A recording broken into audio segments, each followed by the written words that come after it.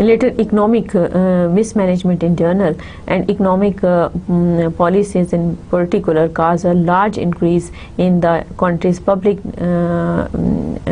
debt, and led to slower growth in the 1970s and 1990s.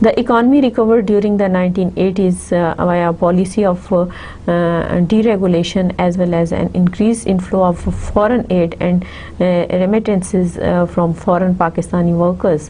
And recent decades, this is a chart of trend of gross domestic product of Pakistan's recent decades. Okay,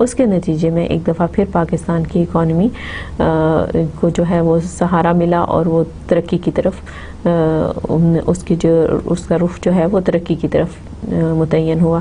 آئیے دیکھتے ہیں، ہمارے پاس ایک chart ہے جس میں کہ ہمیں پاکستان میں مختلف ادوار کے حوالے سے اس کی ترقی کے بارے میں بتایا گیا ہے۔ یہاں پہ آپ دیکھیں کہ اس میں سیولین رول کا بتایا گیا ہے جو اوپر چارٹ ہے، اور پھر ملٹری رول ہے، اور پھر مشرف کو جو پریزیڈنٹ مشرف کا جو حالیہ گزشتہ جو دور ہے وہ دکھایا گیا ہے، یعنی 1986 سے لے کے 2006 تک کا یہ پاکستان اکانومی کا ایک چارٹ ہے جو کہ پاکستان میں ہونے والی معاشی ترقی کے لحاظ سے مرتب کیا گیا ہے۔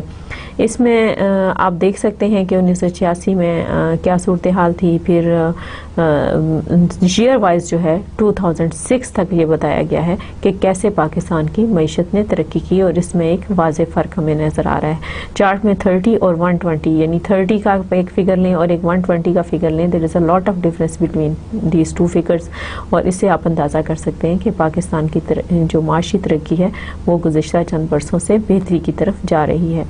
اسی طرح سے اکنامک سیکٹر میں جی ڈی پی جو ہے اس میں سروسز کا کتنا کنٹریبیوشن رہا، وہ 53.49% رہا، انڈسٹری کا 27.2% رہا، ایگریکلچر کا 19.4% رہا۔ اسی طرح سے ان امپلائمنٹ کے بارے میں دکھایا گیا ہے، باقی ملکوں کے ساتھ جو ہے وہ ریشو دکھایا گیا ہے، اور پاکستان کی معیشت کے حوالے سے یہ ایک بہت ہی ویلڈ انفارمیشن دینے والی انفارمیشن ہے، جس سے ہمیں پتہ چلتا ہے، جس سے ہمیں اندازہ ہوتا ہے کہ 1986 سے لے کے 2006 تک پاکستان کی معاشی صورتحال جو ہے وہ کیا رہی۔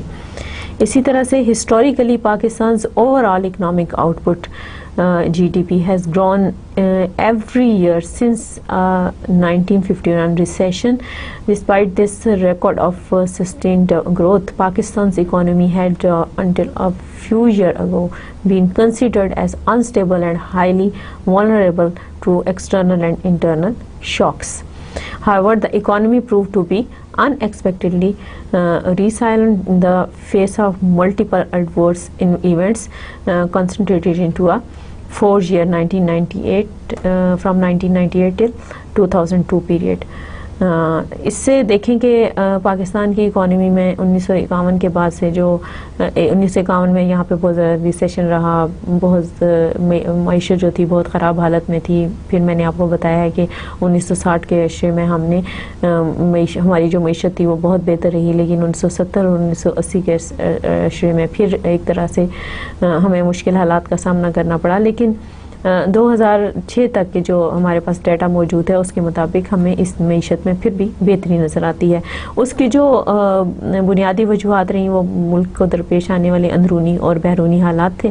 اس کے ساتھ ساتھ 1998 اور سے لے کے 2002 تک کا جو درمیان کا عرصہ تھا، اس میں بھی پاکستان کی جو معیشت تھی اس کے بارے میں بہت زیادہ خدشات کا اظہار کیا گیا، اور اس کی کیا وجوہات ہیں اس کے بارے میں ہم آگے چل کر اس پر بات کرتے ہیں۔ اسی طرح سے اکنامک سینکشنز جو ہیں وہ ہمارے اوپر لگائی گئی، کیونکہ 1998 میں پاکستان ایٹمی طاقت بنا، اور ایٹمی طاقت بننے کے نتیجے میں ہمیں دنیا کی طرف سے تنقید کا نشانہ بننا پڑا، اور اس کے ساتھ ہی پاکستان پر بہت ساری پابندیاں لگائی گئیں۔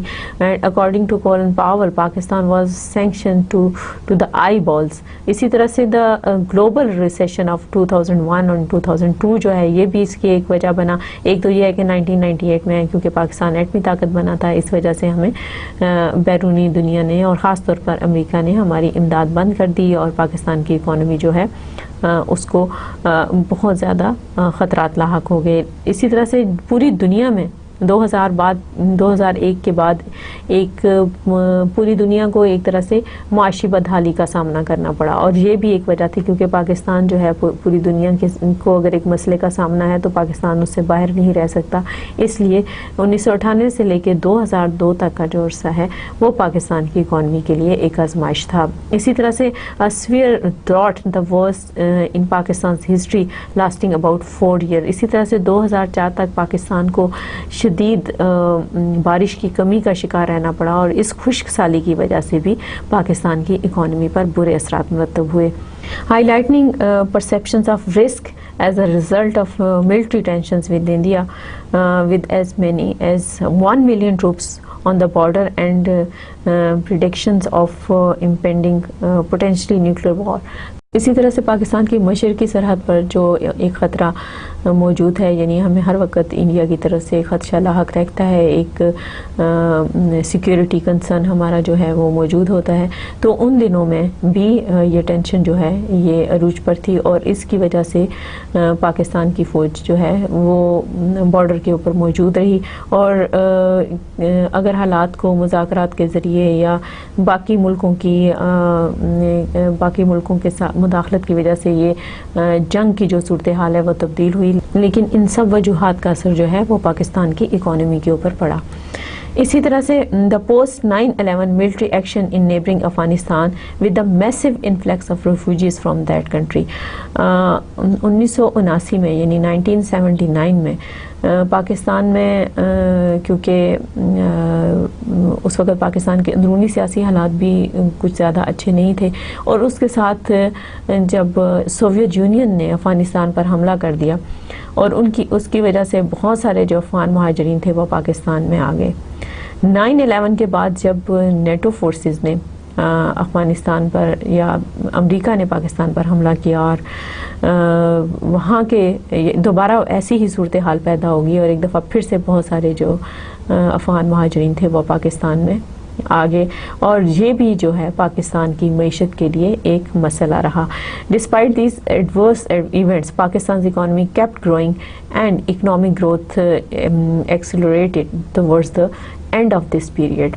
This flexibility has led to a change in perceptions of the economy with leading international institutions such as the IMF, World Bank and the ADB praising Pakistan's performance in the face of adversity. یہاں پر آپ دیکھیں کہ ان سارے مشکل حالات کے باوجود کہ بیرونی خطرات موجود ہیں، یعنی کبھی تو پاکستان کے کو اپنی مشرقی سرحد سے خطرہ ہے، کبھی مغربی سرحد میں افغانستان کے مسائل کی وجہ سے پاکستان دباؤ کا شکار ہے، کبھی آپ کے اوپر افغان مہاجرین کے آمد کی وجہ سے آپ کی معیشت پر دباؤ آتا ہے اور اسی طرح سے 9/11 کے جو واقعات ہیں اور پھر پوری دنیا کے اوپر ایک جو معاشی لحاظ سے ایک بدحالی طاری رہی. ان سارے حالات کے باوجود بھی ورلڈ بینک، IMF اور ان سب جو عالمی سطح کے مالیاتی ادارے ہیں انہوں نے پاکستان کی معیشت کے حوالے سے ان کے جو خیالات ہیں وہ مثبت رہے ہیں کہ کسی نہ کسی طرح پاکستان نے کوشش کر کے ہمت کر کے یہاں پر پاکستان کی معیشت کو سنبھالے رکھا ہے. اسی طرح یہاں پر یہ دیکھیں میرے پاس یہاں پہ پائی گراف موجود ہے اور اس میں ایوریج اینول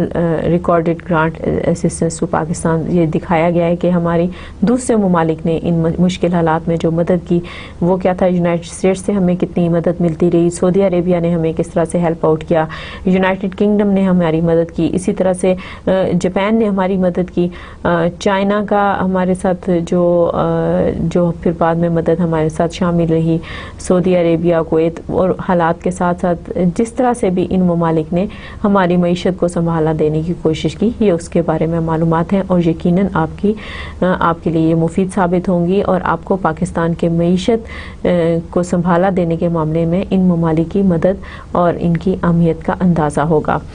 اسی طرح اسٹرکچر آف اکانومی، یہ تو تھے پاکستان کی اکانومی کے. اس سے پہلے جو ہے میں نے آپ کو پاکستان کی اکانومی کی تاریخ کے بارے میں بتایا کہ کیسے پاکستان نے اپنے معاشی سفر کا آغاز کیا، پھر اس میں کون کون سے مسائل پیش آئے اور بعد میں یہ کہ آج کل ہماری معاشی صورتحال کیا ہے اور اس میں ہمیں کن کن ممالک میں ہماری مدد کی ہے. آپ دیکھتے ہیں کہ پاکستان میں معیشت کا ڈھانچہ کیا ہے، اسٹرکچر کیا ہے. تو ہمارے پاس جو انفارمیشن ہے وہ یہ ہے کہ the economy of Islamic Republic of Pakistan is suffering with high inflation rates. Agriculture accounted for about 53% of GDP in 1947 while per capita agriculture output has grown since then. It has been outpaced by the growth of the non-agriculture sectors and the share of agriculture has dropped to roughly 1/5 of Pakistan's economy.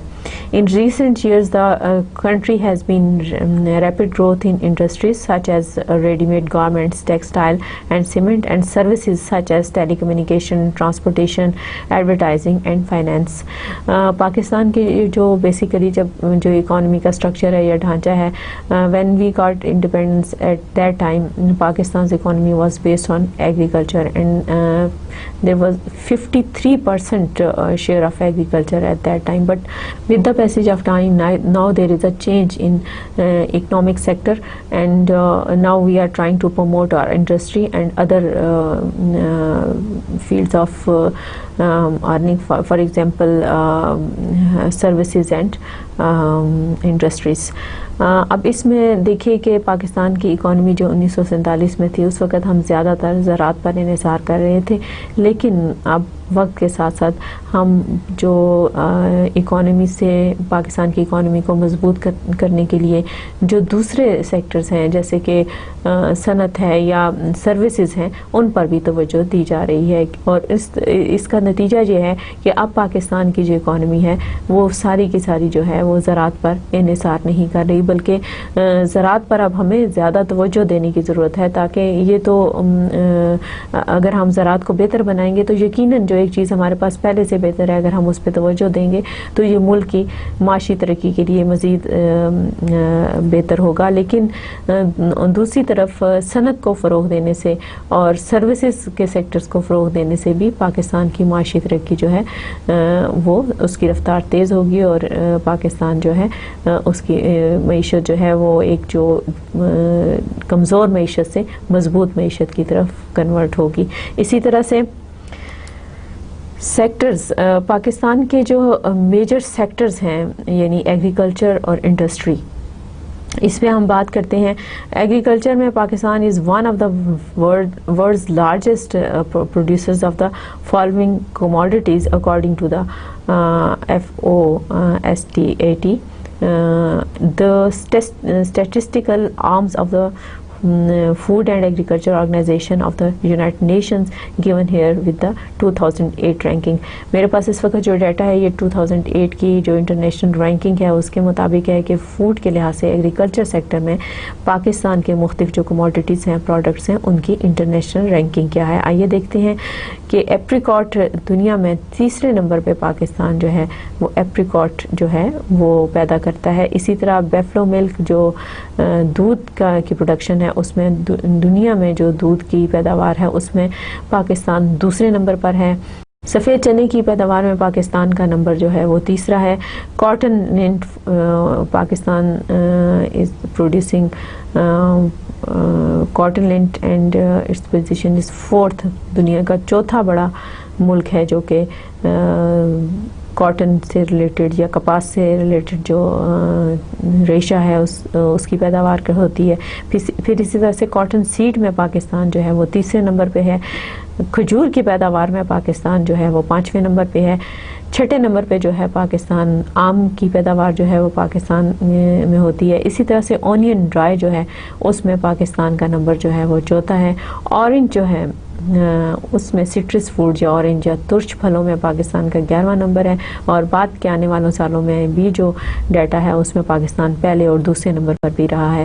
اسی طرح سے rice جو ہے, چاول جو ہیں, اس میں پاکستان کا نمبر 11واں ہے, لیکن معیار کے لحاظ سے یعنی چاولوں کے معیار کے لحاظ سے پاکستان کا پہلا نمبر ہے. اسی طرح سے شوگر کین یعنی گنے کی پیداوار میں دنیا کے 5ویں نمبر پر پاکستان کا نام لیا جاتا ہے. اسی طرح سے اورنج کی پیداوار میں پاکستان کا جو نمبر ہے وہ 9واں ہے, اور گندم کی پیداوار کے لحاظ سے پاکستان دنیا کے 10 بڑے ممالک میں شمار ہوتا ہے. اس سے آپ اندازہ کر سکتے ہیں اس ڈیٹا سے کہ پاکستان جو ہے اس کی زراعت جو ہے وہ بہت اہم شعبہ ہے, اور پاکستان میں پیدا ہونے والی زرعی اجناس معیار کے اعتبار سے اور مقدار کے اعتبار سے دنیا میں بہت نمایاں حیثیت ہے ان کی.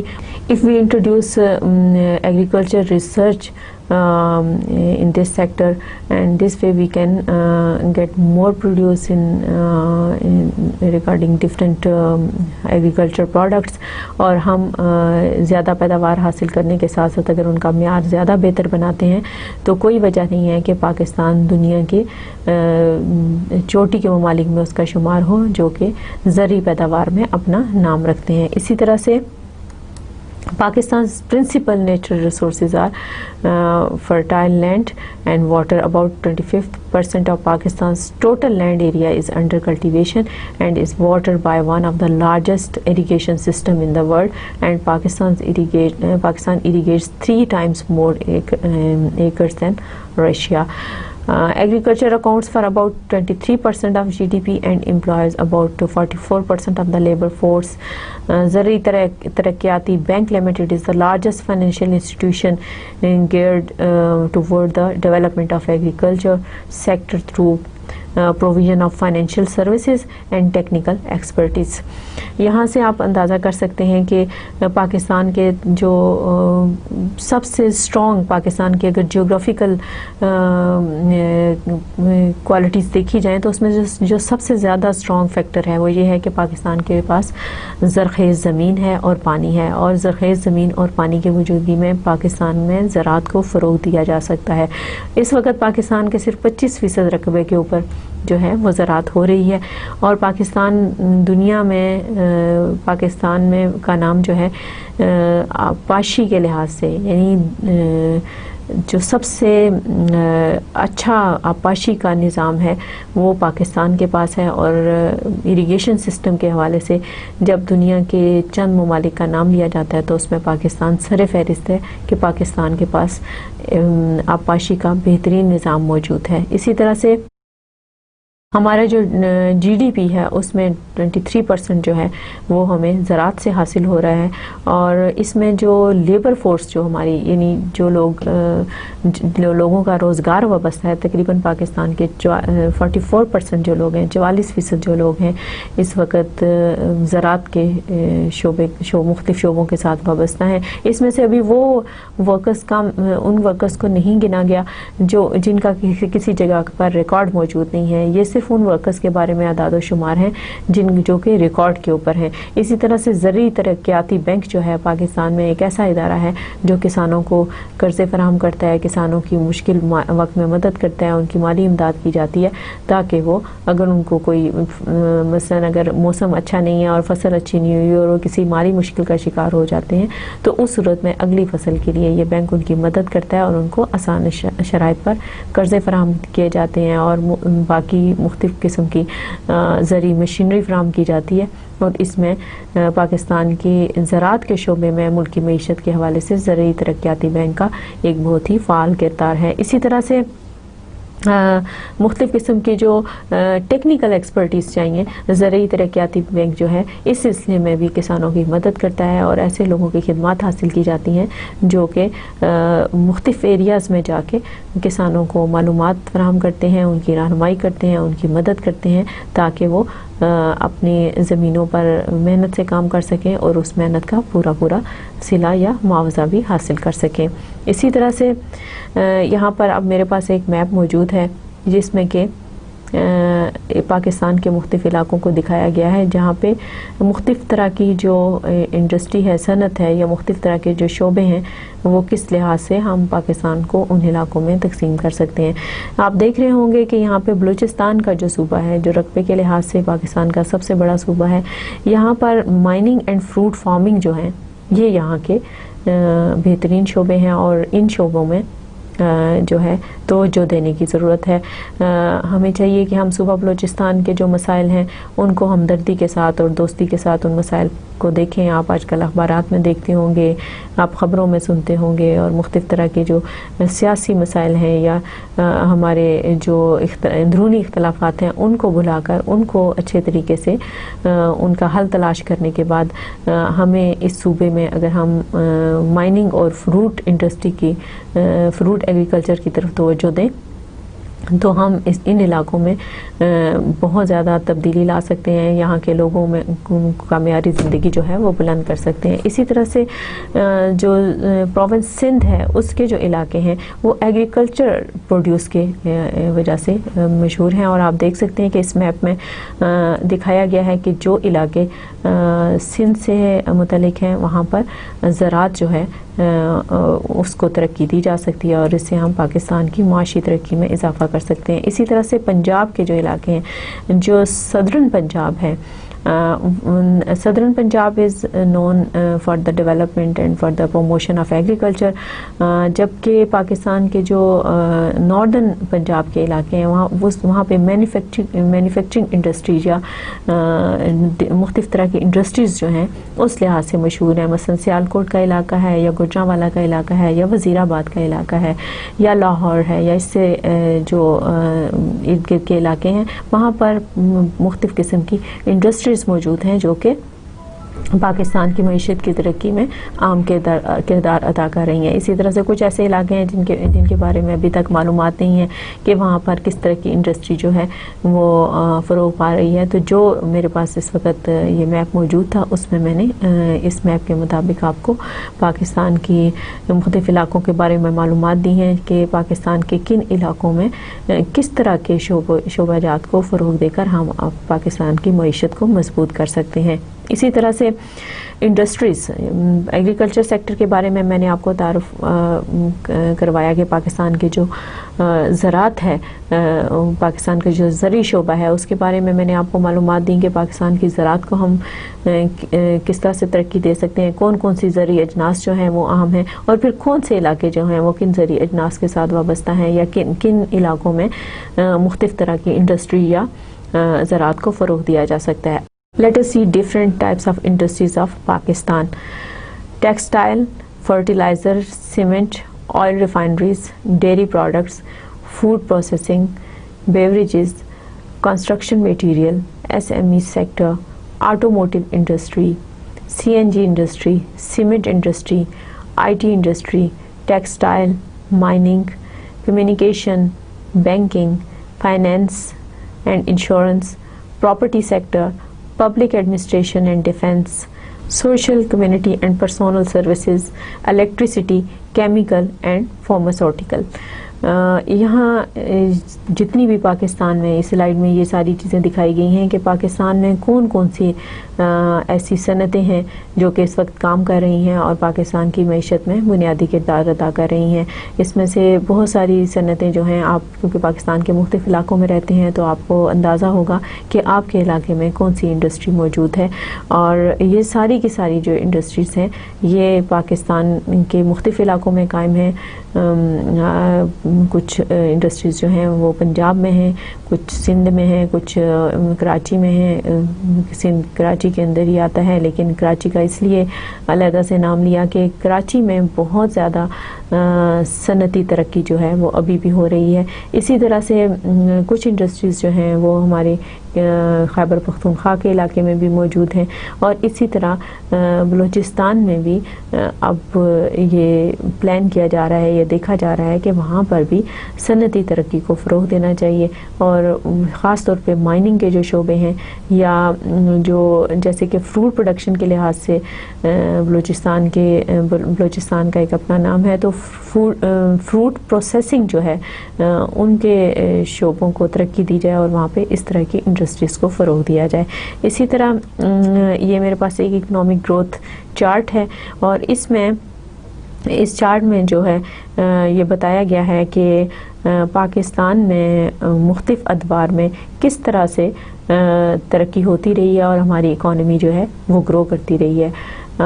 گزشتہ چند برسوں کی یہ پوری معلومات ہیں، اور اس کے مطابق ویلڈ سورسز سے یہ انفارمیشن لی گئی ہیں تاکہ آپ کو یہ نقطہ سمجھنے میں آسانی رہے کہ پاکستان کی معاشی ترقی کے حوالے سے کس طرح سے اتار چڑھاؤ آتے رہے ہیں، اور کس طرح سے پاکستان جو ہے اس کی معیشت جو ہے بہت زیادہ مشکل حالات کے باوجود بھی پاکستان کی معیشت جو ہے اس میں بہتری آتی رہی، پھر حالات بہت بہتر بہتر ہوئے، پھر ایک دفعہ سے حالات برے ہو گئے، پھر اس میں بہتری آتی گئی. تو یہ سارے اتار چڑھاؤ جو ہیں یہ اپس اینڈ ڈاؤنس جو ہیں اس چارٹ میں دکھائے گئے ہیں. اسی طرح سے پری ریکوزٹس آف اکنامک ڈیولپمنٹ، کسی بھی ملک کو ترقی کرنے کے لیے، کسی بھی ملک کی معاشی ترقی کے لیے، جیسے زراعت کی ترقی کے لیے زرخیز زمین ہونا اور پانی ہونا ضروری ہے، جس پہ ہم اس سے پہلے بات بھی کر چکے ہیں. اسی طرح سے کسی بھی ملک کی معاشی ترقی کے لیے کن چیزوں کی ضرورت ہوتی ہے اس کے بارے میں بات کرتے ہیں. Economic growth is dependent upon a number اور factor such as natural resources, capital, human resources, technology, attitude of the people, political condition in the country. All the factors which have a strong bearing on economic growth are divided into two categories: economic factors and non-economic factors. اس طرح سے جو prerequisites of the economic growth ہیں اس کے لیے مختلف factors ہیں، مختلف وجوہات ہیں، اور اس میں سے کچھ economic factors ہیں اور کچھ non-economic factors ہیں. جیسے کہ کوئی کاروبار شروع کرنا ہے تو کاروبار شروع کرنے سے پہلے آپ کے پاس اتنا سرمایہ ہونا چاہیے کہ آپ کوئی کاروبار شروع کر سکیں، تو اس کے لیے ظاہر ہے کہ یہ اکنامک فیکٹر ہوگا. لیکن آپ کی سوچ ہونی چاہیے، آپ کا پلان ہونا چاہیے، یہ نان اکنامک فیکٹر ہوگا. اور آپ کی دلچسپی ہونی چاہیے. اگر آپ کی سوچ نہیں ہے، آپ کی دلچسپی نہیں ہے، آپ دل جمی سے کام نہیں کرتے، تو پھر جو پیسہ آپ کاروبار میں لگا رہے ہیں یا صنعت میں لگا رہے ہیں اس پیسے کے ڈوب جانے کا خطرہ ہوتا ہے. تو یہ جو فیکٹرز ہیں یہ پری ریکوزٹس ہیں اکنامک ڈیولپمنٹ کے لیے، یعنی اکنامک فیکٹر اور نان اکنامک فیکٹر. اسی طرح سے اکنامک فیکٹرز میں نیچرل ریسورسز ہیں. If a country is not rich in natural resources it is not possible to develop rapidly. تو اگر کسی ملک کے پاس فار ایگزامپل اگر کوئی انٹارکٹیکا میں رہ رہا ہے یا ایسی جگہ پہ رہ رہا ہے جہاں پہ برف ہی برف ہے، تو ظاہر ہے ان کے پاس وہ قدرتی وسائل نہیں ہیں جو ہمارے پاس ہیں. یا جیسے یورپین کنٹریز ہیں تو وہاں پہ جو ٹمپریچر ہے وہ اتنا لو رہتا ہے، اتنا کم رہتا ہے کہ بہت ساری زرعی پیداوار کے لیے وہ مناسب ہی نہیں ہے. اور اگر وہاں پہ کچھ تھوڑی بہت زرعی پیداوار ہوتی بھی ہے تو وہ تجربات کے بعد انہوں نے کہ کس طرح سے لو ٹمپریچر کے اوپر وہ فصلیں اگائیں اور کریں، اور اس کے لیے بڑی دیکھ بھال اور بڑی احتیاط کی ضرورت ہوتی ہے. جبکہ ہمارا ملک جو ہے اس لحاظ سے خوش قسمت ہے کہ یہاں پر یہ ساری سہولتیں موجود ہیں. اسی طرح سے as far as Pakistan is concerned, Pakistan is blessed with a plenty of natural resources, yet it is underdeveloped due to the fact that these resources have not been properly utilized. Capital accumulation and capital formation refers to the process of adding to the stock of capital over time. اسی طرح سے پاکستان جو ہے جیسے کہ میں نے آپ کو بتایا کہ ایک خوش قسمت ملک ہے کہ ہمارے پاس قدرتی وسائل کی کمی نہیں ہے. ہمارے موسم جو ہیں مختلف پھلوں اور سبزیوں اور مختلف زرعی اجناس کی پیداوار کے لحاظ سے مناسب ہیں، اور پاکستان کے مختلف حصے ایسے ہیں جہاں پہ مختلف طرح کی زرعی اجناس کو، فروٹس کو، ویجیٹیبلز کو فروغ دیا جا سکتا ہے. ہمیں اس سلسلے میں تحقیق اور رہنمائی جو ہے ہم زرعی تحقیقاتی کونسل سے حاصل کر سکتے ہیں، وہاں پر اس سلسلے میں کام ہو رہا ہے. اسی طرح سے جو سرمائے کی فراہمی ہے وہ بھی حکومت کی ذمہ داری ہوتی ہے. اگر اس سلسلے میں بہتر منصوبہ بندی کر لی جائے تو یہ ایک ایسا اکنامک فیکٹر ہے جس پہ کہ ہم پاکستان کی معیشت کی بہتری کی طرف جا سکتے ہیں. اسی طرح سے اسٹاک آف کیپٹل جو ہے وہ کیا ہے؟ Stock of capital can be built up and increase through 3 different resources which are as under role of capital. Capital plays a vital role in the process of development in a country, and capital accumulation increases the efficiency of labor. Capital accumulations encourage the introduction of new technology. Capital accumulation can make capital developing possible, and capital formation is in Pakistan is very low because saving rate is not satisfactory. Capital سے یہاں پہ مراد ہے سرمایہ، یعنی وہ پیسہ جو کہ کسی کاروبار کو، کسی کارخانے کو یا زراعت کی ترقی کے لیے، بیج خریدنے کے لیے یا ٹریکٹر خریدنے کے لیے یا اس سلسلے میں تھریشر خریدنے کے لیے یا باقی مشینری خریدنے کے لیے جو پیسہ درکار ہوتا ہے. اب اس پیسے کے لیے یہ پیسہ جو ہے اگر کوئی کام کرنا چاہتا ہے تو ظاہر ہے کہ پیسے کے بغیر وہ کام شروع نہیں ہو سکتا. اور عام طور پہ جو مضبوط معیشت والے ملک ہوتے ہیں، جن کی اکانومی اسٹرانگ ہوتی ہے وہاں پہ لوگوں کی سیونگ بہت زیادہ ہوتی ہے، یعنی وہ پیسے ارن تو کر ہی رہے ہوتے ہیں لیکن اس کے ساتھ ساتھ وہ سیونگ بھی کر رہے ہوتے ہیں. تو یہ جو سیونگ ہوتی ہے یہ بینکوں میں جمع ہوتی ہے، جو بچت ہوتی ہے وہ بینکوں میں جمع ہوتی ہے، اور اس بچت کی وجہ سے نئے منصوبوں پر کام شروع کیا جاتا ہے، یا اگر کوئی مشکل حالات آ جاتے ہیں تو اس صورت میں یہ بینک جو ہیں وہ جو سیونگز ہوتی ہیں لوگوں کی اس کی وجہ سے ان لوگوں کی مدد کرتے ہیں، اور پھر اس سے جو منافع حاصل ہوتا ہے اس سے ملک کی معاشی ترقی کا اندازہ ہوتا ہے. تو یہ جو کیونکہ ہمارے ملک میں لوگوں کی بے روزگاری کی وجہ سے، ملک کی سیاسی بدحالی کی وجہ سے، ملک میں جو یہاں پہ سیکیورٹی کے ایشوز ہیں ان کی وجہ سے، یا کچھ ہماری ٹریڈیشنز بھی ایسی رہی ہیں کہ ان کی وجہ ہم بہت ساری چیزوں میں خرچے بھی کر دیتے ہیں. تو ہماری پچھلے لیکچر میں بھی میں نے اس چیز کا ذکر کیا تھا کہ ہماری سیونگ بہت کم ہے، یعنی اگر ہم 100 روپے کماتے ہیں تو ہم 85 روپیز خرچ کر دیتے ہیں اور صرف ہم 15 روپے سیونگ کرتے ہیں. تو یہ بہت کم بچت ہے اگر ہم ترقی یافتہ ملکوں کے ساتھ اس کا موازنہ کریں یا ان ملکوں کے ساتھ جن کی اکانومی مضبوط ہے. تو یہ سیونگ بہت کم ہے. اگر سیونگ کم ہوگی تو کیپٹل یعنی وہ سرمایہ جو کہ ملک کے آئندہ معاشی منصوبوں کے لیے چاہیے ہوگا وہ مہیا کرنا جو ہے وہ مشکل ہو جائے گا. اسی طرح سے کرپشن ہے، کرپشن کو اگر سرمایہ موجود ہے اور اگر یہاں پر ایمانداری نہیں ہے، اگر ٹیکس نہیں دیا جاتا، ٹیکس چوری کیا جاتا ہے یا باقی اور کرپشن کی جاتی ہے، تو پھر اس کی وجہ سے بھی ملک میں جو ہے ترقیاتی کے کام جو ہیں وہ شروع نہیں ہو سکتے، سرمایہ کی کمی کی وجہ سے شروع نہیں ہو سکتے. تو یہ جو کیپٹل ہے، جو سرمایہ ہے، یہ مہیا کرنا اور مسلسل مہیا کرنا جو ہے وہ بہت ضروری ہوتا ہے. اسی طرح سے labour and man power.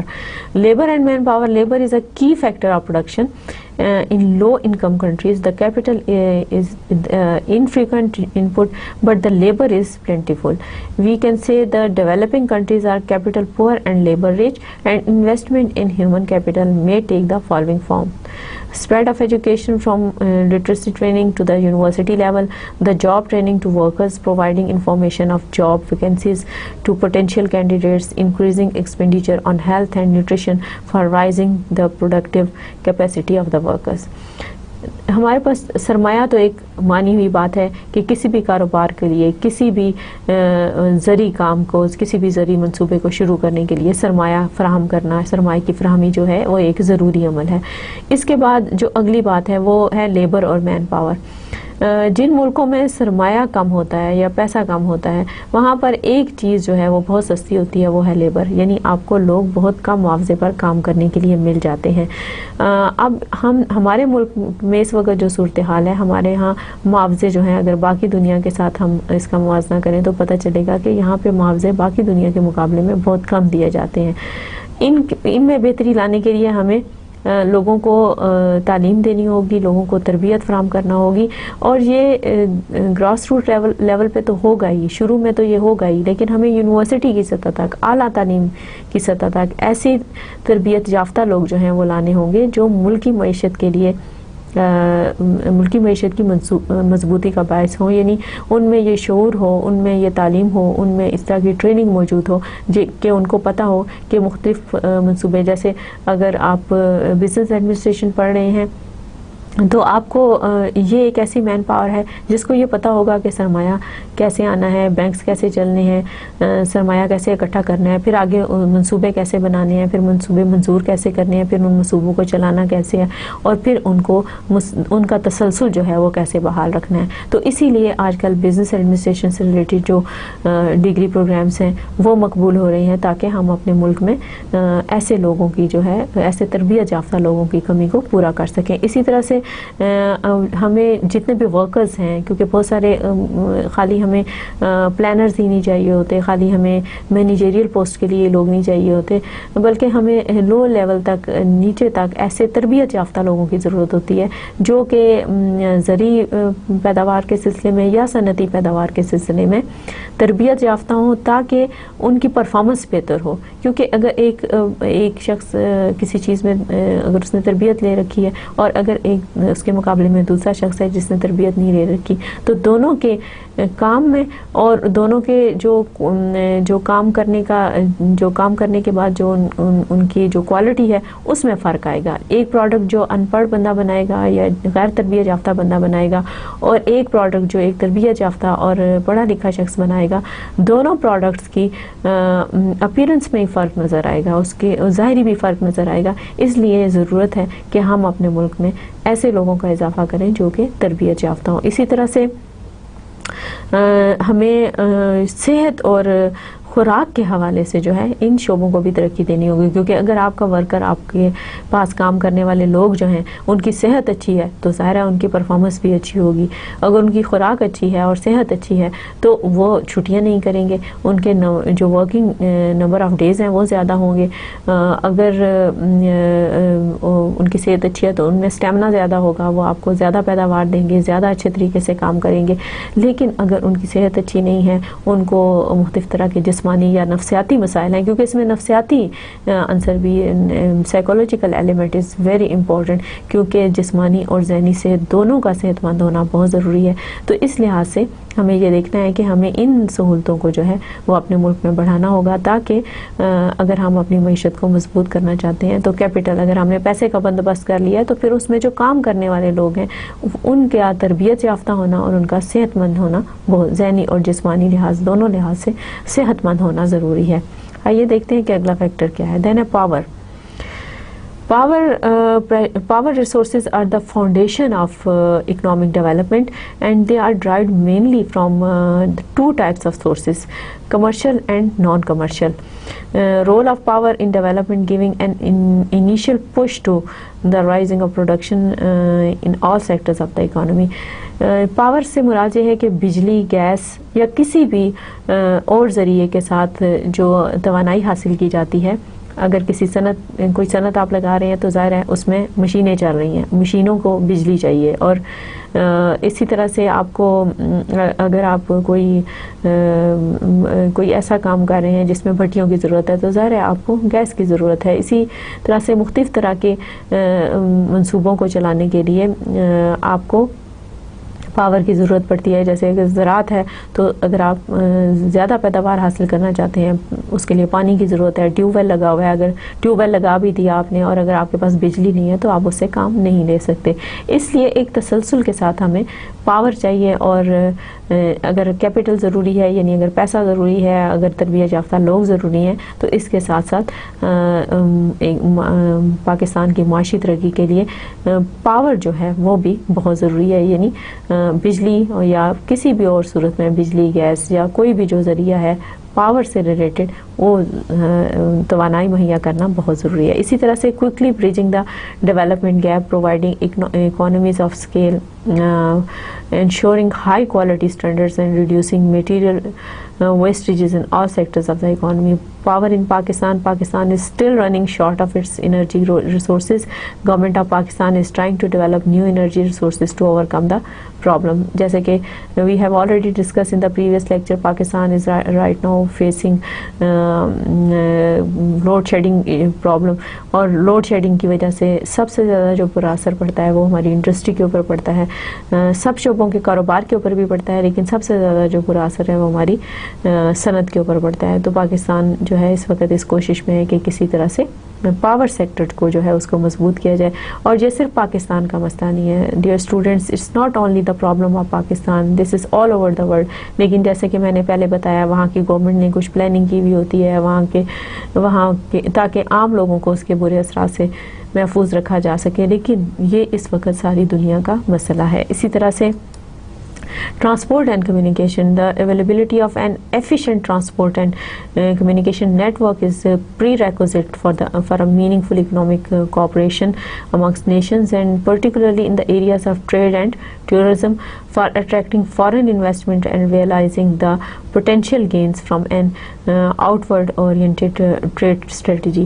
Besides human capital, skills and education, a strong, efficient and affordable means of transportation and communication of the country contributes to the national economic growth by lowering domestic production costs, integrating markets, promoting economic opportunities, and establishing links among the people. یہاں آپ یہ دیکھیں کہ سب سے پہلے ہم نے سرمایہ کی فراہمی کے اوپر بات کی، پھر اس کے بعد ہم نے ٹرینڈ ورکرز کے اوپر بات کی، پھر ہم نے پاور کے اوپر بات کی. اس کے ساتھ ساتھ ایک اور جو بہت ضروری فیکٹر ہے وہ یہ فیکٹر ہے کہ جو مینز آف کمیونیکیشنز ہیں یا ٹرانسپورٹ ہے وہ بھی بہت ضروری ہے. کہ اگر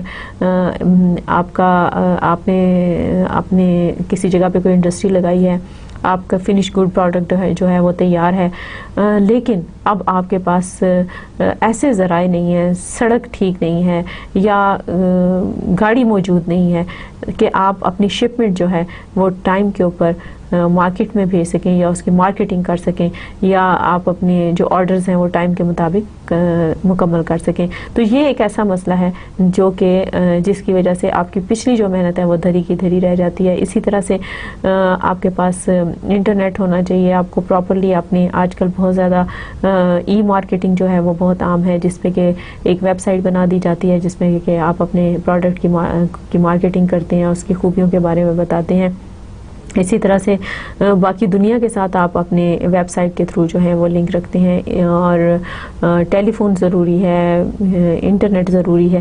یہ اس طرح کے مینز آف کمیونیکیشن ہیں کہ اگر یہ مہیا نہیں ہوں گے تو آپ چاہے کتنا بھی اچھا کام کر رہے ہوں، چاہے آپ کا پروڈکٹ کتنا بھی اچھا کیوں نہ ہو، چاہے آپ کے پاس کتنی ہی زیادہ پیداوار کیوں نہ ہوئی ہو، آپ اس کو نہ تو مارکیٹ کر سکتے ہیں، نہ آپ اس کو سیل کر سکتے ہیں اگر ہمارے پاس ٹرانسپورٹ نہیں ہے، اگر ہمارے پاس اچھے مینز آف کمیونیکیشن نہیں ہے. تو یہ بھی ایک کسی بھی ملک کی معیشت کو بڑھانے کے لیے اور خاص طور پہ پاکستان کی معیشت کو ترقی دینے کے لیے ایک بہت ضروری ریکوائرمنٹ ہے، پری ریکوزٹ ہے. اسی طرح سے یہاں پر میں آپ کو بتا رہی ہوں کہ اس وقت پاکستان کی موجودہ صورتحال کیا ہے. National high way and road links جو ہیں وہ پاکستان میں کیسے ہیں، اور آپ اس میپ میں دیکھ سکتے ہیں. موٹر وے جو ہے اس کو دکھایا گیا ہے کہ پاکستان کی موٹر وے جو ہے وہ کدھر ہے، اور اس کے علاوہ موٹر ویز جو انڈر کنسٹرکشن ہیں وہ موٹر ویز دکھائی گئی ہیں. اسی طرح سے نیشنل ہائی ویز کے بارے میں بتایا گیا ہے. اسی طرح سے ایکسپریس ویز کے بارے میں بتایا گیا ہے. ان کے مختلف رنگ ہیں اور ان رنگوں سے آپ ان کو اس ٹیبل میں جو بتائے گئے ہیں آپ اس کے مطابق دیکھ سکتے ہیں کہ ایکسپریس ویز کدھر ہیں. اور اسی طرح سے اسٹریٹجک روڈز ہیں جو ان کے بارے میں بتایا گیا ہے، اور میجر جو روڈز ہیں جو کہ مختلف علاقوں کو ایک دوسرے سے ملا رہی ہیں ان کے بارے میں اس میپ کے اندر ساری انفارمیشن موجود ہیں. اگرچہ اس میپ کو دیکھنے کے بعد لگتا ہے کہ شاید ہمارے پاس بہت زیادہ روڈ لنکس موجود ہیں، لیکن ابھی بھی آپ دیکھیے کہ میپ پہ بھی دیکھنے سے پتہ چلتا ہے کہ بہت سارے ایریاز کے اندر بہت ساری جگہوں پہ ہمیں مزید سڑکیں تعمیر کرنے کی ضرورت ہے، تاکہ جو فار فلنگ ایریاز ہیں، دور دراز کے علاقے ہیں، ان کو ہم مین سٹیز کے ساتھ، مین مارکیٹ کے ساتھ جو ہے وہ جوڑ سکیں، اور ہمارے جو کسان ہیں یا مزدور ہیں یا کارخانوں میں کام کرنے والے لوگ ہیں وہ اپنے جو فنش گڈ پروڈکٹس ہیں، اپنے پروجیکٹس کموڈیٹیز ہیں ان کو مارکیٹ تک لا سکیں، اور ان کو وقت کے اوپر دے کے ان کو خراب ہونے سے بچا سکیں، ان کا معیار جو ہے اس کو بہتر بنا کے اسی معیار کے مطابق وہ مارکیٹ میں لے آئیں، تاکہ ان کو اس کا جائز معاوضہ مل سکے. اور یہ جو ہے اسی لیے جو ہے یہ مینس آف کمیونیکیشن کو ترقی دینے کی ضرورت ہے. اسی طرح سے The transport and communication sector generates a large number of employment opportunities and act as a very prominent tool in the fight against poverty, and the sector is also a major contributor to government's revenue through taxes and duties on its production and imports, fees on ownership and operation of vehicles, and licensing of modern communication facilities. یہاں ہم دیکھیں کہ ذرائع آمد و رفت کو فروغ دینے سے یا صرف ٹرانسپورٹیشن کو فروغ دینے سے اس کے ساتھ اور بہت سارے لوگوں کا روزگار وابستہ ہوتا ہے. جو لوگ پڑھے لکھے نہیں ہیں یا کم پڑھے لکھے ہیں وہ اس سے متعلقہ شعبوں میں جیسے ڈرائیونگ ہے یا لوڈرز ہیں یا اور بہت سارے ایسے شعبے ہیں جو کہ جس میں کہ لوگوں کی کھپت کی جا سکتی ہے، لوگوں کو روزگار مہیا کیا جا سکتا ہے. اور اس کے ساتھ ساتھ کیونکہ پاکستان میں لائسنسنگ ہوتی ہے، پھر روٹ پرمٹ کامرس ہوتے ہیں، ہر ایک چیز کی فی ہے جس سے گورنمنٹ پاکستان کے لیے بھی ریونیو جنریٹ ہوتا ہے. تو ہمیں چاہیے کہ ہم ان شعبوں میں توجہ دیں تاکہ پاکستان کی معیشت کو مضبوط کیا جا سکے. اسی طرح سے railway tracks map of Pakistan بھی ہے، کیونکہ صرف ایک سڑکیں جو ہیں صرف ایک وہی ذریعہ نہیں ہے، یا means of communications like internet, like telephone اور other facilities. Railway tracks are also very important. Railway tracks کو آپ دیکھیں کہ جہاں پہ ہمارے پاس اس وقت کراچی سے لے کے راولپنڈی تک کے، اور پھر اس وقت پشاور کی سائڈ کا یا خیبر پختونخوا کا جو ہے وہ تھوڑے سے علاقوں کا بتایا گیا، مکمل نقشہ موجود نہیں ہے. لیکن جتنے ریلوے ٹریکس جو ہیں آپ اس پہ دیکھ رہے ہیں، ہم اگر اپنی ریلوے کو بہتر بنانے پہ توجہ دیں تو ہم مزید ریل ٹریکس جو ہیں وہ بچھا کے اس ذرائع آمد و رفت کو بھی فروغ دے سکتے ہیں. اگر آپ انگلینڈ کا نقشہ دیکھیں اور وہاں پہ آپ انٹرنیٹ پہ سرچ کریں اور ان کے ریل ٹریکس کے بارے میں انفارمیشن لیں تو آپ حیران رہ جائیں گے. وہاں ایک جال بچھا ہوا ہے ریلوے ٹریکس کا، جبکہ ہمارے ہاں یہ ریلوے ٹریکس جو ہیں اس کے مقابلے میں انتہائی کم ہے. اسی طرح سے education and training, there is certainly a close relationship between the volume of transport and communication and the level of growth. Its bearing on economic growth can be considered from economic, social and political point of view. Human capital formation. Human capital refers to the level of education, skills, health and nutrition of the labour force. یہاں پہ آپ یہ دیکھیں کہ جیسے میں نے کہا کہ معیشت کی ترقی کے لیے اور معیشت کو مضبوط کرنے کے لیے نئے پروجیکٹس پہ کام کرنے کی ضرورت ہوتی ہے، نئے شعبوں کو متعارف کرانے کی ضرورت ہوتی ہے. اس کے لیے پیسہ چاہیے ہوتا ہے، اس کے لیے ہمیں مین پاور چاہیے ہوتی ہے، اس کے لیے ہمیں پاور سیکٹر کو مضبوط کرنا ہے. اسی طرح سے ہمیں مینز آف کمیونیکیشنز کو ٹھیک کرنا ہے، ہمیں ٹرینڈ مین پاور چاہیے. اسی طرح سے جو ایجوکیشن اور ٹریننگ ہے وہ بھی ایک میجر فیکٹر ہے جو کہ پری ریکوزٹ ہے کسی بھی ملک کی اکانومی کو مضبوط کرنے کے لیے. اور خاص طور پہ پاکستان کی اکانومی کے اس حوالے سے جب ہم بات کر رہے ہیں تو that is a major factor to promote the economy of Pakistan. It's a major prerequisite for the promotion of the economy of Pakistan. Now we are going to discuss non-economic factors. First of all, we have discussed economic factors. Now we are going to discuss non-economic factors. First of all, social culture factor.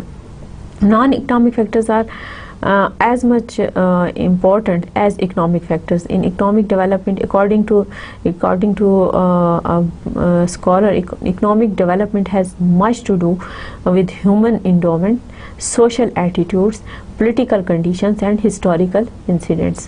اسی طرح سے first of all now I'm going to discuss social culture factor. Social culture factor is a very important factor for the promotion of the economy of economic sector of any country, and it is included in non-economic factor. Social attitude, values and institutions strongly influence economic development in the country, and people mostly who are living in different countries and those countries are not developed, they mostly like to stick with their traditions. Here we need to promote a culture where we can promote our economy, and for this purpose we need to promote different kind of social system here. جیسے کہ اس سے پہلے جب ہم نے پاکستان میں آزادی حاصل کی اور پاکستان جو ہے بھارت سے انڈیا سے الگ ہوا، اگر ہم پاکستان کی تاریخ دیکھیں تو اس میں جو شروع میں پاکستانی معاشرہ تھا اس سوشل سیٹ اپ میں اور آج کے سوشل سیٹ اپ میں بہت زیادہ تبدیلی ہے، اور یہ تبدیلی اس لحاظ سے خوش آئند ہے کہ ہمیں اپنی معاشی ترقی کے لیے وقت کے بدلتے ہوئے تقاضوں کے ساتھ اپنے لوگوں کو وقت کے ساتھ ساتھ ٹرینڈ کرنا ہے، تاکہ ہم جو اولڈ ٹریڈیشنز ہیں جو اچھی ہیں ان کو مینٹین رکھیں، اور جو اچھی نہیں ہیں، جیسے کسی زمانے میں یہ سمجھا جاتا تھا کہ خواتین کو گھر سے باہر نہیں نکلنا چاہیے، اور ابھی بھی بہت سارے ایسے علاقے ہیں جہاں پہ یہ ایک ٹریڈیشن ہے، یعنی پڑھی لکھی ہیں خواتین، سب کچھ وہ معاشرے میں بہت اچھا کام انجام دے سکتی ہیں، لیکن ایک یہ ہے کہ وہ جاب نہیں کریں گی یا کام نہیں کریں گی، یہ ایک ٹریڈیشن ہے. تو ہمیں اس طرح کی ٹریڈیشنز کو بدلنے کی ضرورت ہے، کیونکہ جب ایک خاتون ڈاکٹر یا انجینئر یا یونیورسٹی سے فارغ ہوتی ہے تو اس کے اوپر ملک کا بہت زیادہ سرمایہ لگتا ہے، اور اس ملک میں جہاں پہ کہ ابھی بہت زیادہ معاشی ترقی کی ضرورت ہے، ہمیں اتنا پیسہ لگانے کے بعد لوگوں کو کام کرنے سے منع نہیں کرنا چاہیے۔ کام کرنے سے ہماری معیشت جو ہے وہ مضبوط ہوگی، استوار ہوگی۔ ہاں یہ بات ہے کہ اس سے جڑے ہوئے جو دیگر ہمارے سوشل پرابلمس ہیں ان کے حل کے بارے میں سوچنا چاہیے کہ اگر کوئی خاتون باہر جائے گی اور اس کے ساتھ جو مسائل پیش آئیں گے ان کو ہم نے کیسے قابو کرنا ہے، یا ایسی خواتین کو جو کہ کام کر رہی ہیں ان کو ان مسائل سے کیسے بچانا ہے، یہ بالکل ایک الگ طرح کی سوچ ہے۔ لیکن اگر ہمارے یہاں پڑھی لکھی خواتین ہیں تو یہ میں نے آپ کو ایک مثال دی ہے کہ ہمیں لوگوں کو نئی جو تقاضے ہیں، نئے جو رجحانات ہیں، اس کے مطابق جو ہے ہمیں پرانی ٹریڈیشنز کو بدلنا ہوگا تاکہ ہم معاشی لحاظ سے پاکستان کو مضبوط کر سکیں۔ اسی طرح سے پولیٹیکل فیکٹر ہے کہ peace and stable policies are necessary for economic development.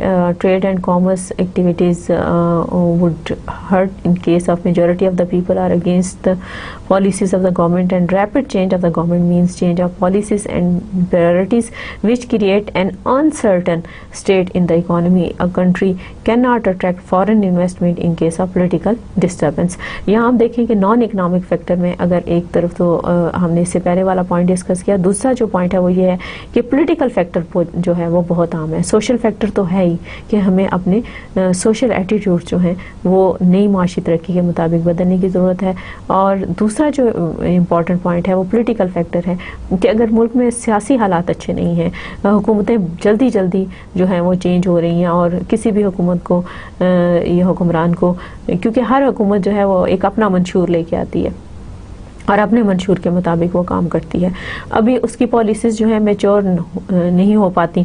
کہ آپ اگر پاکستان کی ہسٹری ہم پڑھ چکے ہیں، اس میں دیکھیں کہ مختلف لوگوں کو بہت کم عرصے کے لیے حکومت کرنے دی گئی اور ان کی پالیسیز جو تھیں وہ ادھوری رہ گئی، کیونکہ جو نئی حکومت آتی ہے وہ اپنی پالیسیز لے کے آتی ہے۔ اس کی وجہ سے جو ہے ملک کے اندر پولیٹیکل انسٹیبلٹی آتی ہے، اور جو انویسٹرز ہوتے ہیں ان کا انٹرسٹ جو ہے وہ ختم ہو جاتا ہے۔ تو ہمیں اس پر بھی، اس نان جو اکنامیکل فیکٹر ہے اس پہ بھی توجہ دینے کی ضرورت ہے۔ اس کے علاوہ ایڈمنسٹریٹو فیکٹرز ہیں۔ The administrative factor has an important bearing on the economic progress of a country. If the administration of a country is efficient, honest and strong, it can give a big push to the economic development. In less developed countries, the administration is generally weak, inefficient and corrupt. The weak administration has failed to perform its duties and thus has considered to delay the economic growth. This is a very important factor because we need very efficient people in this sector. اگر لوگ جو ہیں وہ ذمہ دار نہیں ہیں، لوگ جو ہیں وہ کام نہیں کرنا چاہتے، تو جو مثال کے طور پر اگر ایک شخص جو ہے وہ کارخانہ لگانا چاہتا ہے اور وہ کارخانہ لگانے کے لیے اس کے ذہن میں تجویز ہے، وہ دیکھتا ہے کہ ملک کا قانون کیا کہتا ہے کہ کارخانہ کیسے لگانا چاہیے۔ اب وہ اگر جس پہلے دفتر میں جائے گا، اگر وہاں پر ہی اس کے ساتھ تعاون نہیں کیا جاتا، لوگ کام نہیں کرنا چاہتے، یا اس کو پوری طرح سے اس کی رہنمائی نہیں کی جاتی، یا ریڈ ٹیپس جن کو کہا جاتا ہے وہ اس کی نظر ہو جاتا ہے، تو ظاہر ہے کہ ایک شخص جس نے سرمایہ اکٹھا کیا، پھر اس نے ایک منصوبہ بنایا اور 2 بڑے مراحل طے کر لیے، اب مسئلہ صرف یہ ہے کہ اس کو اس کا اجازت نامہ چاہیے اور اس کو اجازت نامہ نہیں مل رہا کیونکہ ایڈمنسٹریٹو پرابلم ہے۔